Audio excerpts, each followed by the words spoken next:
Dear students, dehydration of glycol அப்படிங்கிறது பார்த்தீங்கன்னா இந்த மாதிரி கொஸ்டின்ஸ் கூட கேட்டிருக்காங்க. சம்டைம் எப்படி கேட்கலாம் அப்படின்னா, convert glycol into oxetane, convert glycol into acetaldehyde, convert glycol into 1,4-டயோக்சேன், இப்படி கொஸ்டின் கேட்கலாம். அல்லது எப்படி கேட்கலாம் அப்படின்னா, எக்ஸ்பிளைன் டீஹைட்ரேஷன் ஆஃப் கிளைகால் அப்படின்னு சொன்னாங்கன்னா இந்த 3 ஈக்குவேஷனும் நீங்கள் எழுதணும்.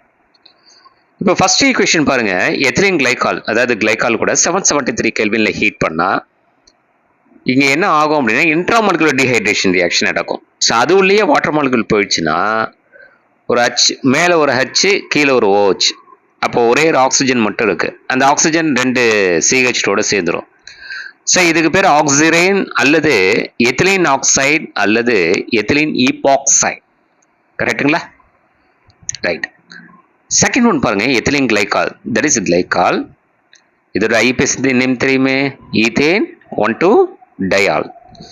அன்னைக்கு ஜிங்க் குளோரைட் சேர்ந்தா என்ன ஆகும்? ஸோ இங்கேயும் வந்து இன்ட்ராமாலிகுலர் டீஹைட்ரேஷன் நடக்கும். அந்த மாலிகுல்களிடையே வாட்டர் மாலிகுல் வெளில போகும். நீங்கள் டைரெக்டாக ப்ராடக்ட் எழுதினா போதும். ஒரு முறை கூட பப்ளிக்கில், அதாவது அந்த reactant, catalyst and product with water molecule liberation, இந்த வாட்டர் மாலிகுல் போகிறது கண்டிப்பாக சொல்லணும். H+H2O கண்டிப்பாக சொல்லணும். அல்லது ஈக்குவேஷன் கீழே -H2Oங்கிறது கண்டிப்பாக குறிக்கணும். அப்படி நீங்கள் செய்யலை அப்படின்னா கண்டிப்பாக ஒரு அரை மதிப்பெண் அல்லது 1 மதிப்பெண் அப்படிங்கிறது குறைப்பாங்க. சரிங்களா? ஏன்னா டீஹைட்ரேஷன் சொல்லும்போது கண்டிப்பாக வாட்டர் மாலிகுல் எலிமினேட் ஆகிறத காமிக்கணும். இப்போ எத்திலீன் கிளைகால் கூட அன்ஹைட்ரேட்டட் ஜிங்க் குளோரைட், முடிஞ்சா அந்த இன்டர்மீடியேட் போடுங்க. அப்படி இல்லை அப்படின்னா நீங்கள் டைரெக்டாகவே எழுதுங்க. இது சிம்பிளாக படிக்கிறவங்களுக்காக நான் வந்து எழுதி கொடுத்துருக்கேன்.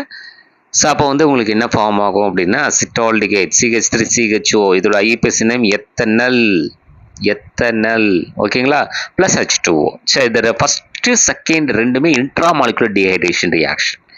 தேர்ட் ஒன் வந்து ethylene glycol, 2 ethylene glycol. So intermolecular dehydration reaction in presence of concentrated sulphuric acid, very good dehydrating agent. Concentrated sulphuric acid அப்படிங்கிறது மிகச்சிறந்த நீர் நீக்கும் கரணி, டீஹைட்ரேட்டிங் ஏஜென்ட். அப்போ 2 H2O வெளில போயிடுச்சு அப்படின்னா உங்களுக்கு கிடைக்கிறது மேலேயும் CH2 கீழேயும் CH2 அது ரெண்டுமே காமனாக ஓவால் இணைஞ்சிருக்கும். இதுக்கு பேர் 1,4-டயோக்சேன், குட் ஆர்கானிக் சால்வெண்ட். சரிங்களா? இப்போ இது கிடைக்கும். இப்போ டீஹைட்ரேஷன் ஆஃப் கிளைகால்னு கேட்டால் என்ன பண்ணுவீங்க? இந்த 3 ஈக்குவேஷன் எழுதணும். கன்வெர்ட் த ஃபாலோயிங்ஸ் அப்படின்னு சொல்லிட்டு கிளைகால் இன்டு ஆக்சிரேன் அல்லது எத்திலீன் ஈபாக்சைடு அல்லது எத்திலீன் ஆக்சைடு. அப்புறம் வந்து B, ethylene glycol convert ethylene glycol into acetaldehyde அல்லது ethanal. C, convert ethylene glycol into 1,4-டயோக்சேன் அப்படின்னு ஒரு 5 மார்க் கொஸ்டின்லையோ அல்லது 3 மார்க் கொஸ்டின்லையோ கேட்குறாங்க அப்படின்னா கண்டிப்பாக ஏபிசி அப்படின்னு கேட்குறாங்கன்னா 5 மார்க் கொஸ்டினாக இருக்கும். சரிங்களா? இப்போ இந்த கிளைகாலோட அந்த கெமிக்கல் ப்ராப்பர்ட்டிஸ் நல்லா பார்த்துக்கிறது ரொம்ப ரொம்ப நல்லது. கிளைகால், கிளிசர்